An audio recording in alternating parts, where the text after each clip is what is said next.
Greetings, Ohio Valley. This is Dan Lima with OSU Extension from Belmont County. And this is Karen Cox from WVU Extension in Ohio County. Thanks for tuning in to Extension Calling, your source for research-based information for the farm, garden, and home.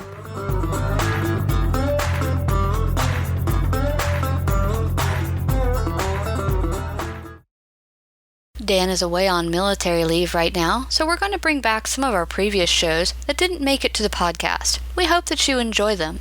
As always, we welcome your feedback. If you'd like a written transcript of the show, please email me at Karen, Karen, .cox, COX, @mail, MAIL, .wvu.edu, or call 304-234-3673.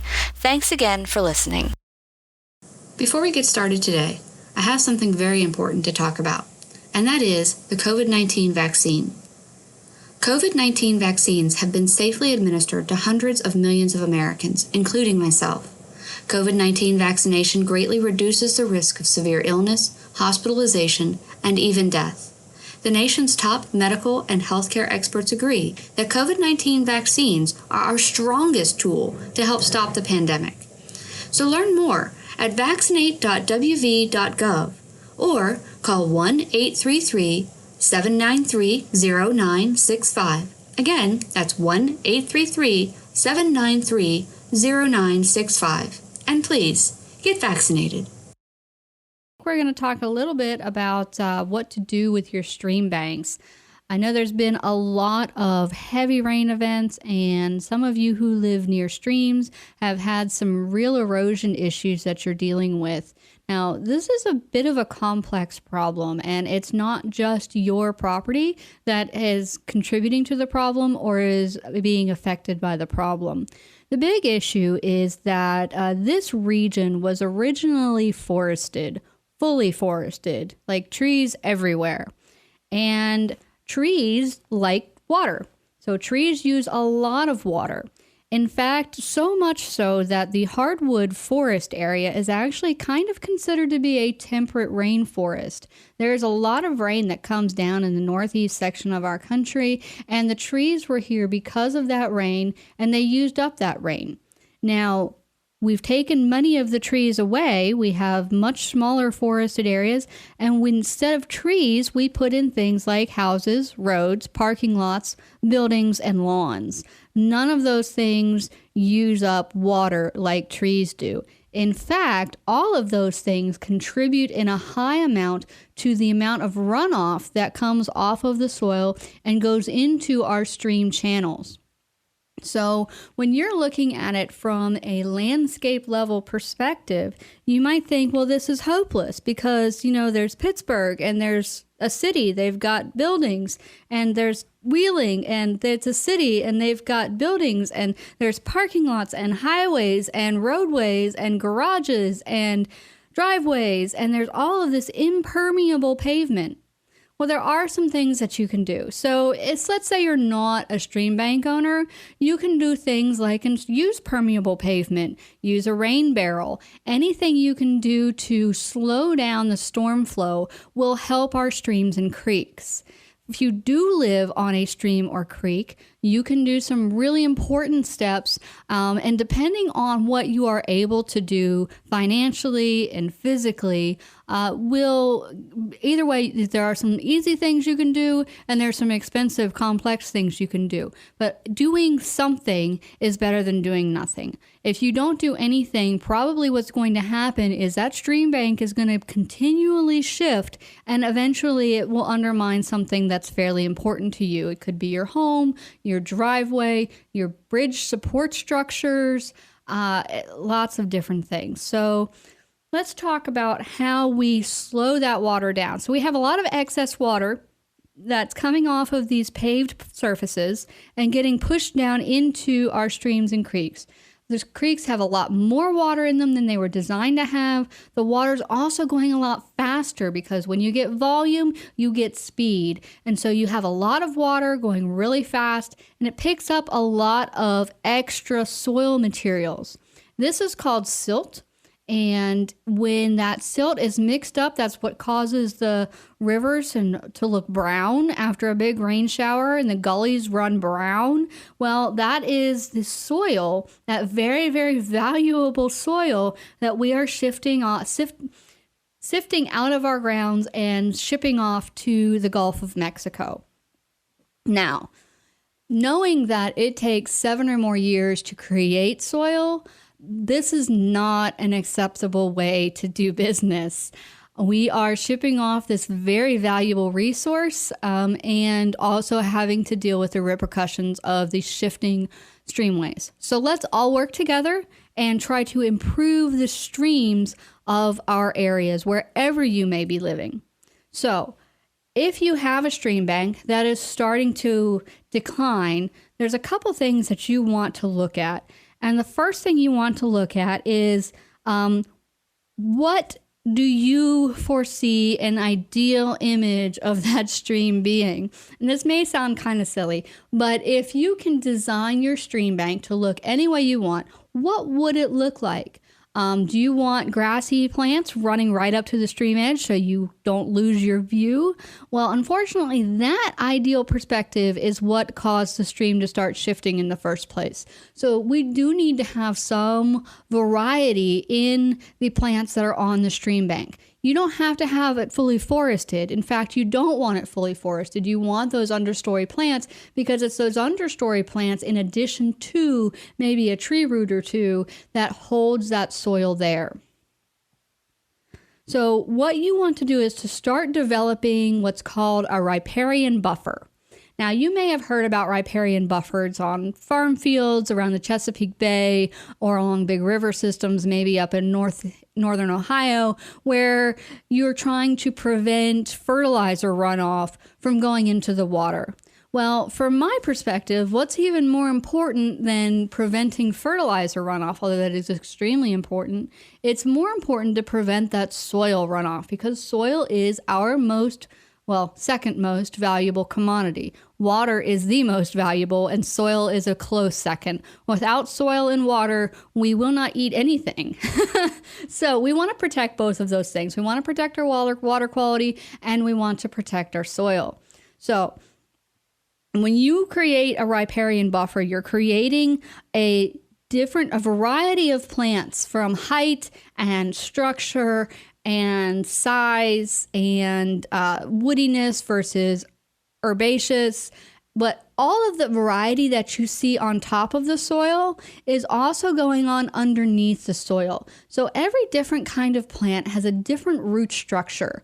Now, they may be very similar, but some plants have deep, strong roots. Some plants have shallow, fibrous roots. Some plants have something in between those. And you want that variety of rooting system because that is what is going to hold your soil there. Also, these riparian areas cost a lot less to maintain. A lot less time and effort is needed. You don't have to mow a riparian area. You don't have to replant every year. It kind of maintains itself as long as you allow it to. It also is going to reduce noise and create a more aesthetic value to your property. It's going to slow that stormwater flow, which is really important for reducing erosion further downstream. So anything you do on your property is going to affect every single person downstream from you. So if you're the person who mows all the way up to the edge of the stream, know that that is affecting the water flow for every single person downstream from you. If you're the person who plants a variety of herbaceous and woody species on the creek edge, you're not only improving your own value and making your own stream healthier, you're making everyone's stream healthier downstream from you. It's also going to cool the water. Now, cooling water is actually really important for our native fish species. Trout does not like warm water. And so by keeping the water cool and a little bit shaded, it actually improves the health of the stream. We don't want hot water in our streams. Our streams are designed for cool water and our wildlife will respond well if you can drop the temperature of that creek even by 1 degree. It also, you're going to be providing habitat. You're going to hear the frogs. You're going to see the dragonflies. You'll have more hummingbirds and butterflies. These are all good things. And also keep in mind that mosquitoes do not like running water. So having a good habitat for dragonflies, which like to eat mosquitoes, and also removing any stagnant water areas, you're going to be improving your own comfort because you're going to have fewer mosquitoes to deal with. All right, so now how do we do that? That's what you're here for. It's how. Okay, I know what I want to do. I want to know how to do it. So step one, what's your creek bank look like? Is it a really steep cliff? How steep? How far is it from bottom to top? This is going to give you an idea of how much work you have ahead of you. If it's maybe a foot straight up and down, if it's a foot or more, we'll say, that is an unstable creek edge, and that will continue to erode unless you take action. Natural, gently sloped creek edge that is fully stable is going to be like a 1 to 3 slope. So 1 foot drop for every 3 feet across is a more gradual slope. So if you have a really steep cliff, then you either need to get some plantings in there now, or you're going to actually need to do some heavy equipment moving to recreate a good, healthy slope. It really, like I said before, it depends on what kind of things you are able to do financially and physically. If you cannot get out there to do anything, let me tell you, if you can't get out there to fix that stream bank, you can still do something. It's called doing nothing. And that's actually better than mowing. So if you don't have the physical capability or the monetary capability to get out there and plant different species and reslope the bank, all you have to do is stop mowing for like 15 feet from that creek bank. You need a 15-foot buffer of naturally occurring species. They'll come in, they will grow. You stop mowing, you're going to get some weeds and some crazy stuff in there. The bad thing is you'll probably also get knotweed, which will then go and destroy anything else that's trying to grow there. And knotweed doesn't have a really good root structure. So that is not a plant we really want, but it's still better than just turf grass. So if you can't do anything, do nothing. And that is better for restoring your stream bank than continuing to mow like you always have. So when you think of a creek, you know that it's not always at the same level. It goes up, it goes down, and you need to account for that change and fluctuation by having plant species at all of the different levels that the creek bank will go to. You're going to have your bigger trees a little bit further from the edge typically, or spaced very far apart. So you're not completely going to block your view. You bought this property because you want to be able to see this beautiful waterway. Well, that's fine, but put a tree on one end and one on the other, and that will give a little bit of shade to the stream, but it will also not take away all of the sunlight or block your view. You want to have some woody species, but you don't really need it to be a forest. So we want to have actually more understory plants, more of your shrubs and your grasses and your other broadleaf plants that are scattered throughout the edge there. You actually want to overlap your plantings so that you have some really fast growing plants and some slower growing plants. So your fast growers are going to get in there, they're going to get established, but typically they don't live as long. This is not, of course, thinking about our invasives because they're different. But you want to get some quick growing plants in there to just stabilize the bank. So one of the most easy things you can do is to plant what are called live stakes. So some of the older farmers and maybe some of the younger farmers would know that if you planted a live locust beam, that you would get a locust tree. So for fence posts, they often turned back into trees. And that's kind of what we're looking at. We're taking species that are really good for regenerating from a stem. You're going to cut them from dormant trees and shrubs. And this is like the cheapest thing you can do. You're going to go along a stream bank that has some trees on it, and you're going to cut some stems off. So good species that are going to give you a nice flower are like buttonbush or silky dogwood. your red twig dogwood. Your 9 bark is really pretty too. They have a yellow bronze fall leaf. You're also maybe your silky willow. Your elderberry is another good one, and the benefit of that is you can also harvest the elderberries. And another one that is very common in this area is black willow. Now, black willow is a bigger species than the live stakes that I just mentioned. Black willow, of course, is a full-size tree, but it is very receptive to creating new trees from a stick. In fact, on the James River, when I was over there, we did a stream bank restoration there where we would take bunches of sticks. We would take like 5 or 6 black willow sticks and we would tie them all together and we would just shove them, the whole thing, horizontally into the stream bank. We needed something that would grow quickly, and we could not re-slope the bank of the James River.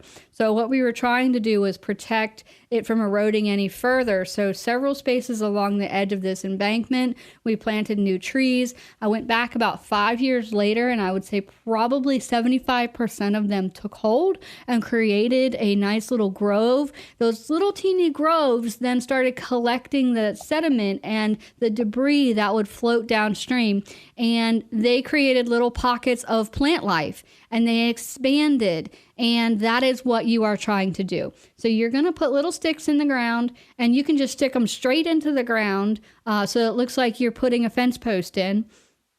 And some of these species will just create a whole new plant from that stick. You cut it when it's dormant, put it in the ground, and springtime it should sprout back out. You don't need to add any root hormone or anything crazy like that. You just stick it in the ground. It's a great, easy, cheap thing to do. And this is actually, step one to starting to restore that stream bank. So if you're looking for some plants, some herbaceous plants that you say you want to put a garden in along the stream bank, you don't just want random weeds to come in. You definitely don't want knotweed. So you want to plant this area and get it taken care of now. Some plants you can look at are, of course, some ferns. Ferns are great for providing amphibian shelter and will help improve your amphibian habitat.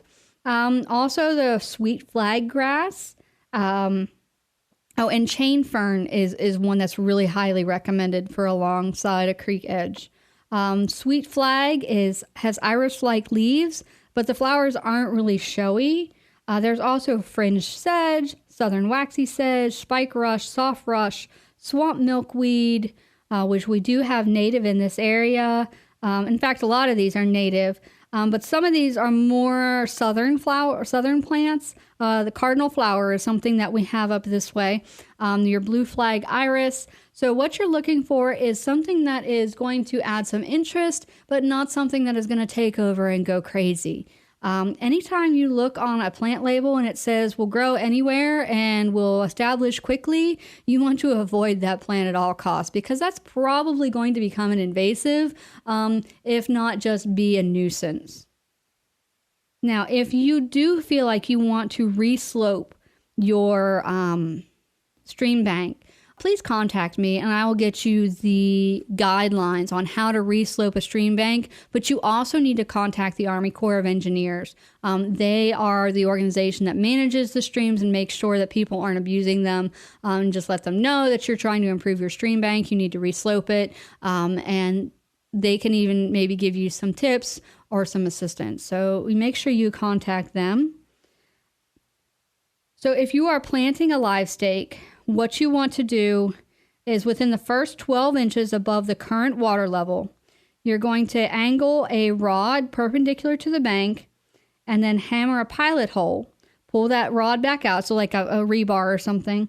And then you have your starter hole. You stick your live stake in the starter hole, and if you want it to be perpendicular to the bank, so almost like it's sticking straight out towards you, or horizontal with the stream. Then you want to put your live stake with the leaf buds facing upward. So your end should be pointed. You're going to push that into the ground, and the leaf buds can be, you just look at them and they will always point upward. So make sure you're not telling your tree to grow downward into the soil. They'll have a little triangle shape on them. There'll be a bud scar, and then the new leaf bud will be right above that bud scar. You want to push it about 3/4 of the length into the bank, leaving 3 to 4 inches sticking out above the soil line. So basically you're putting most of it under the ground. That way you have each of those sticks has covered with what are called adventitious buds, and they are just waiting for the opportunity to grow. And so as long as the tree is healthy and fine, they're just going to grow. You'll get growth where you expect growth. But when the tree is stressed or struggling, it will either put roots or branches out from those dormant buds that are all along the stem and the trunk of the tree. So that stem that you're sticking in the ground can grow new leaves or new roots. You really want it to focus on root growth, which is why you're putting 3/4 of your stick down into the soil. And so you're going to plant a row of these every 3 feet for a minimum. You're going to stagger your rows too. And also you would want to do this during a wet time. So you don't want your trees to be sticking trees into dry ground, because that's not going to help them survive. The ground needs to be saturated. So make sure you're doing it where the soil is saturated. And on a stream bank, it's not really that big of a deal. So once you get a little further away from the stream and you're not directly fighting against your shrubby type plants, you're going to you can put some ground covers down, like some dwarf huckleberry or some Allegheny spurge. You can put some black-eyed Susans or some spiderwort, some hydrangeas or sevenbark. You could put winterberry or Virginia sweetspire. All of these are good options. Downy serviceberry. And if you want to get some bigger trees, you're looking at river birch or fringe tree, maybe a persimmon, get you some nice persimmon fruits, Carolina silverbell or witch hazel. All of those are great options to have along a little bit further back from the stream. And they'll all do very well for you. Witch hazel is nice, especially if you can find the Hamamelis virginiana version of it, because it's nice because it blooms when nothing else is blooming. It'll be like, late October or November, and you'll get these weird little yellow flowers. And you're like, why are you blooming now? Are you confused, plant? But that is when witch hazel blooms, is in those late fall. Now, there are varieties of witch hazel that have been bred to bloom in the spring, but try to get the native variety, the Hamamelis virginiana. And it is a great wildlife habitat because it blooms at the wrong time of year. So what you're looking at is trying to get a gentle slope, get a lot of good plants in there. And really, this is a situation where you want to overplant because you want that ground soil to be covered as quickly as possible. If you can, get some coir on it, and you're going to stake that down and then put your plants inside that, because it's, again, something that's going to slow down that soil loss. Your key thing is to stop at soil loss and get it to maintain itself. All right. So if you have questions about maintaining your shoreline, feel free to give me a call at the Extension office. The number is 304-234-3673. That's 304-234-3673, and I can help you out with that. Also, you can contact your local extension agent. Your local DNR office also can help give you some guidelines on restoring stream banks. And also make sure if you are resloping something that you do pre-check with the Army Corps of Engineers. And I want to go ahead and just give you some ideas. When you are developing your wildlife habitat, think about how you want to use it. Is this wildlife habitat to go hunting on? And you want it to be full of good fruiting trees and lots of wildlife forages? Or do you want it to be something that you can go on a peaceful walk through the woods, and maybe your mobility is a little struggling, or you have your grandparents coming to visit, and you want a nice smooth path? You need to think about these things ahead of time. The biggest mistake people make when they start putting trails in through their woodlots is drainage. They fail to consider where all this water is coming from and where it's going to. So they'll put a path in, and the path will immediately, because it's bare soil, become the path of least resistance for water. And water will always take the path of least resistance because it needs to get to the bottom of the hill now. It is being propelled by gravity, and it has no control over itself. So it is going to speed down your hillside on your trail. Next thing you know, you have a gully where you wanted to have a nice walking trail. Now, all of that can be avoided if you put proper planning in to say, okay, well, this is a natural ridge line, and so my trail should follow this natural ridge line. You also want to make sure you slope your trail just a little bit so that the water flows over the trail and not down the trail. If you still have a problem with water jumping on your trail and staying on it, you can install something called a broad-based dip. And when installed correctly, this basically causes the water to stop moving forward and go off of your trail. And it's still something you can drive an ATV over or walk over without any difficulty. It's cheaper than installing drainage ditches, and it's also longer lasting than installing culverts across the road. So your broad-based dip is really the long-term way to go, but you're looking also at what are the expenses of it. Your broad-based dip does take some know-how, as does installing any kind of road.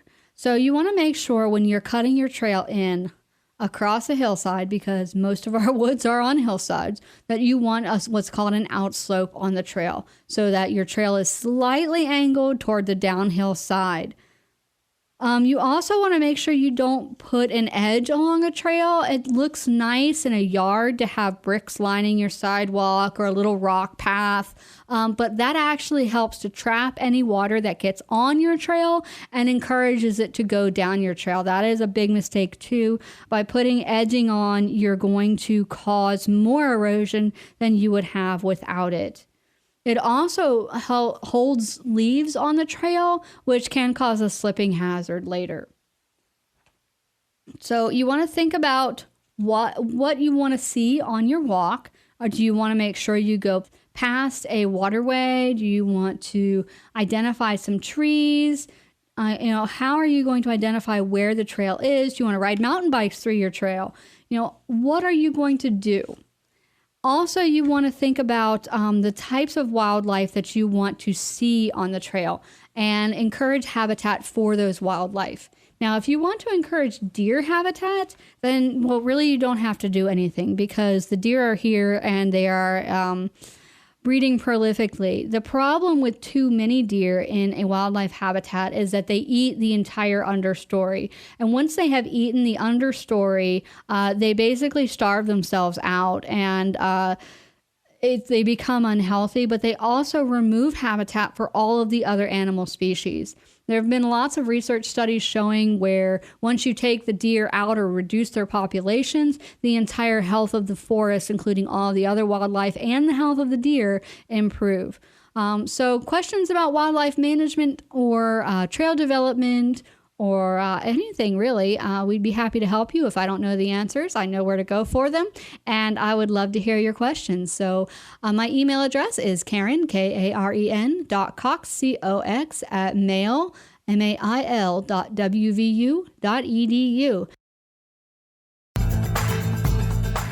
Thanks for listening to Extension Calling. This show is a collaboration between OSU Belmont County Extension Educator Dan Lima and WVU Ohio County Extension Agent Karen Cox. If you'd like a transcript of this show, contact us at the office. Also, let us know if you enjoy the show by ranking us on your podcast app.